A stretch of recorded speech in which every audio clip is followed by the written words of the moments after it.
this is Brooke, and you are listening to the Vintage Gardener podcast, which is where I give you tips and tricks on gardening, particularly if you are like me and you garden in southern New Jersey, which is zone 7A. So today we are going to be discussing Itoh, or intersectional peonies.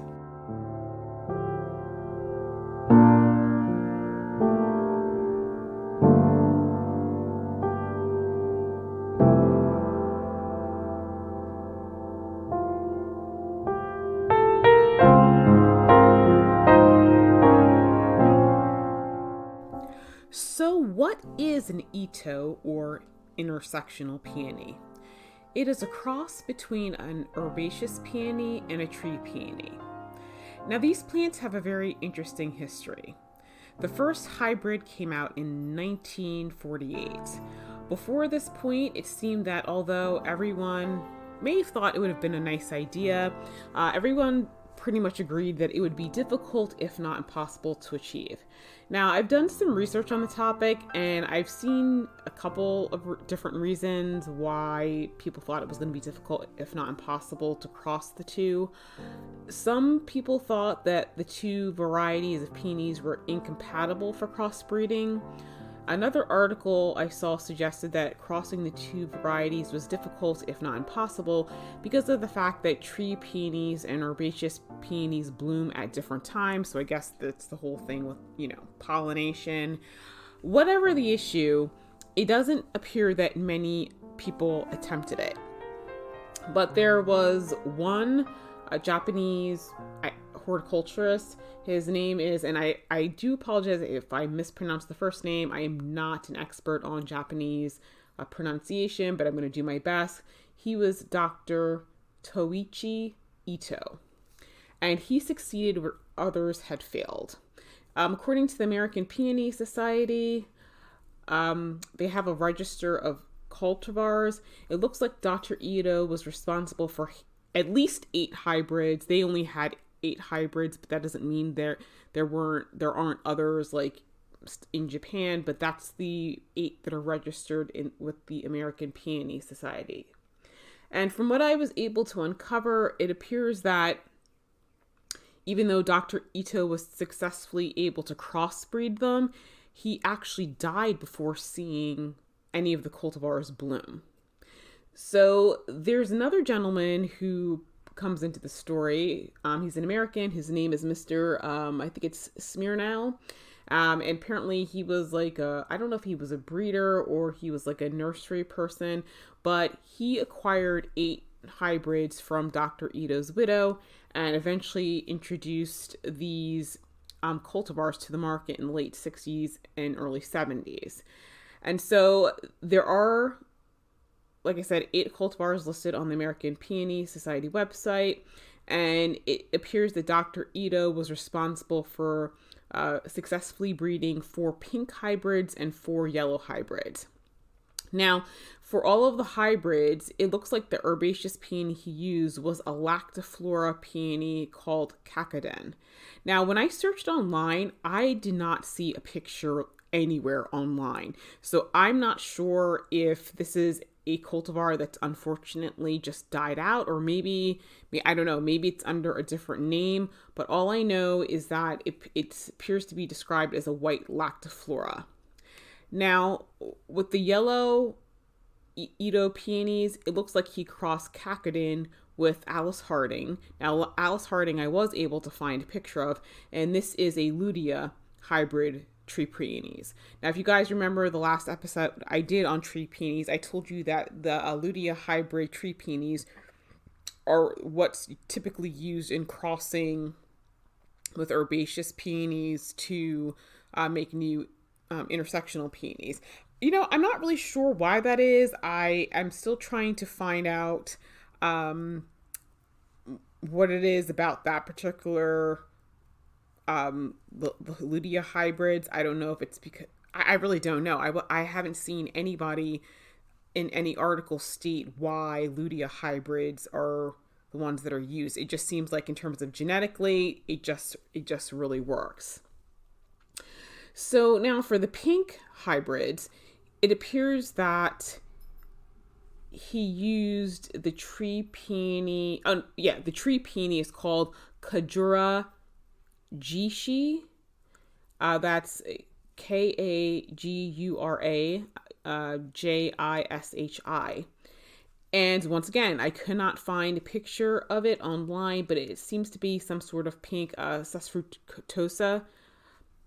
Oh, did I pronounce that right? Sesfruticosa tree peony. So, per the American Peony Society website, the cultivars attributed to Dr. Itoh are Pink Harmony, Pink Heaven, Pink Purity, Pink Symphony, Yellow Crown, Yellow Dream, Yellow Emperor, and Yellow Heaven. Now, I was not able to find any pictures of any of the pink hybrids, so I'm not really sure if the cultivar has died out or if they're just, for whatever reason, I'm assuming that the cultivar has died out because, you know, the American Peony Society has a ridiculous amount of cultivars. I forgot how many thousands they have listed on their website. So I think it's probably a safe bet to assume that these hybrids have died out. The cultivars have died out because I don't know if it's just it's a desirability thing or there were, you know, updated hybrids that had the same look that were just better plants, because that's what typically happens. Now, I did try to figure out like why some are called intersectional peonies and why some are called Itoh peonies. Now, I saw one site that said Itoh peonies are only a reference to the ones that Dr. Itoh specifically bred, but the American Peony Society does not take that view. I did see an article on the American Peony Society, which indicates that an intersectional peony is a cross between a tree peony and an herbaceous peony, but the herbaceous peony is not a lactiflora peony. So that seems to be the real difference between the two. They're saying that I was trying to, on the American Peony website, let's put it this way, when I looked up intersectional under cultivars, there weren't really that many cultivars. But as soon as I typed in Itoh, there's a lot more because it seems like most of the hybrids that we have are definitely a cross of a lactiflora peony and some sort of tree peony or tree peony hybrid and that sort of thing. But pretty much the terms are used interchangeably. Itoh, if you say Itoh or you say intersectional peony, actually most people are probably going to recognize intersectional peony, but I think probably the more technical term is the Itoh peony. So it was interesting because with Itoh peonies, because it was so hard to develop them and cultivate them, because I mean it would take years before an Itoh peony got to the point where you could actually sell it on the market. They were incredibly expensive. And when I was looking at them, some of them were like $500. Some of them like were an eye-watering $1,000. But there has been better breeding techniques with the intersectional peony, so they're actually able to make a lot more intersectional peony. So it's brought the costs down dramatically, quite frankly. So, you know, typically if you go into a garden center, you're going to see the tree peonies are actually not too bad. I want to say that the last time I bought one, it was like $79.99. Obviously with the herbaceous peonies, you know, depending upon where you're getting them and the size of them, they can be from $15.99 to like $35.99. But the intersectional peonies are typically, if you get them, because most of the time they're sold in, you know, a bigger pot. They're usually like $120 or more. If you can get, like last year, I know my mom was able to pick up some Bart Zella peonies from Walmart actually, but they were in a smaller container, so they were $15 a pop. Flags Garden Center, which is where I tend to get my my intersectional peonies, they used to have a grower that came out with like it was for the peony connoisseur, so they would release a few like new varieties each year, and they were in small gallon pots, so they weren't blooming size typically. It was like $39.99. I used to love those. But for the most part, if you're going to get an intersectional peony, you're going to pay well over $100 for them. Now, Itoh peonies have characteristics of both parents. They have a strong, almost woody-like stem. They have deeply notched leaves that look like the tree peony leaves. And they don't require staking, which tree peonies typically don't. But like an herbaceous peony, they die to the ground each winter. Now, one thing that's really interesting with the Itoh peonies is that, especially come fall, because with tree peonies, they start off as thick green, but like as the season progresses, they become woody. And to a certain extent, intersectional peonies do that too. And so sometimes like in fall, I notice that like what's left of the intersectional peony is very woody and it'll have like buds on them, like that's setting up for next year, but the buds on them can't survive the winter. So it's always so even if you see it, don't get hopeful and think, oh, I'll just leave it because maybe next year it'll bloom. It won't. It's always going to die. It'll die in the winter. Now, when it comes to the bloom form, it varies by variety, just whatever parents were used. The size of the bloom for an Itoh peony is definitely bigger than an herbaceous peony, but it's not as big as a tree peony. A tree peony is like dinner plate size. It can be like 12 inches, whereas an herbaceous, I'm trying to think, I think most of the herbaceous can be like a good 5 inches. Though one of the ones I have, which is gardenia, if I remember correctly, I think I saw something that said when the plant is mature, it will have 10-inch blooms. But typically that's not typical of an herbaceous peony. Usually they tend to be like a decent handful, which is like 5 inches. But an intersectional peony typically has, I would say, a spread between, I would say, maybe 6 to 8 inches wide. So it's right between the two parents. So the intersectional peony, like both, do take a few years to reach maturity. But once it does, an intersectional peony will have 50 blooms per plant, and most have like 2 sets of flushes. So although I've had Itoh peonies in both this garden and my last garden, I never got them to the point where they had like 50 blooms, but I'm definitely looking forward to it. And, if you keep following me on YouTube, eventually at some point, when I'm doing my garden tours, you will see how big and how full they get. So, and how many buds they actually to produce. Now, currently, the ones that I have at Wildfell Manor are Bart Zella. I have 6 of those. I have one called Caroline Constable, and I think I've got 4 of those. I have a single Scrumdiddlyumptious. I have 2 Julia Rose, and I have one called Morning Lilac, and the other one, it's called Pink Double Dandy. And of course, I'm always going to be expanding my collection because I will be eventually expanding my garden to the right.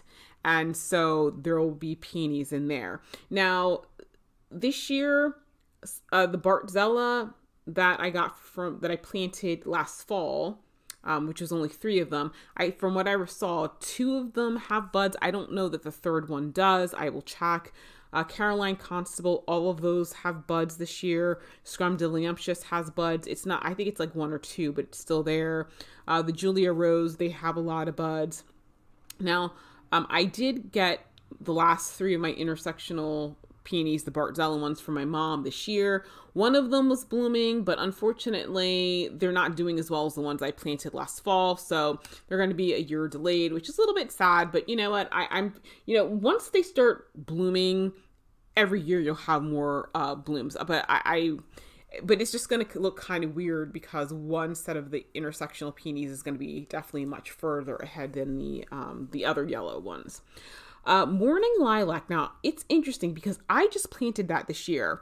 And so I did see it, come up with a little stalk. And I was like, okay, that's good. Maybe, in 2 years I'll have a bloom. Well, I was flabbergasted when I walked into my garden earlier to discover that it actually has a single bud. And it is really fat little bud. So I'm really excited to see that bloom. And then I also planted a Pink Double Dandy. I think I remember where I planted. I know it's somewhere in the pink section. I'll have to look at my past video to see which one of the pink sections. But whatever it is, in the pink section, I had a couple of peony plants that came up. And quite frankly, I guess I didn't realize that there were where, you know what, I think I do know where the intersectional peony is, the what is it, the pink double dandy, because I think where I planted that one, I don't think I realized I had some sorbet peonies in there. So I'm pretty sure that's the one I'm seeing. And when I looked at it today, it definitely had buds on it. Now, if I did plant it in the second, peony section, there is an outlying peony. That one has buds. So at the end of the day, I'll figure out once it actually starts to bloom. But it looks like both of the intersectional peony roots that I planted this year are actually going to come up. So if that happens, I'm definitely going to tag Kathleen from Peonies Envy, or like send her a message and be like, hey guys, guess what? Those two I got from you this year that were discounted, like they actually bloomed this year. I don't know what happened, because that typically doesn't happen. Typically it takes a good 2 years before they will bloom. So that's that. So in terms of care, you treat intersectional peonies just like an herbaceous peony in terms of the planting depth, that sort of thing. There really are no fuss plants. The one thing I've noticed that intersectional peonies don't seem to be overly prone to diseases. The other thing is that their leaves, unlike herbaceous peonies, do stay nicer throughout the year. As a matter of fact, in fall, their leaves actually turn a nice color. Unfortunately, with a lot of herbaceous peonies, by the time fall gets there, they're just so nasty that you're you're cutting them down because it's just disgusting.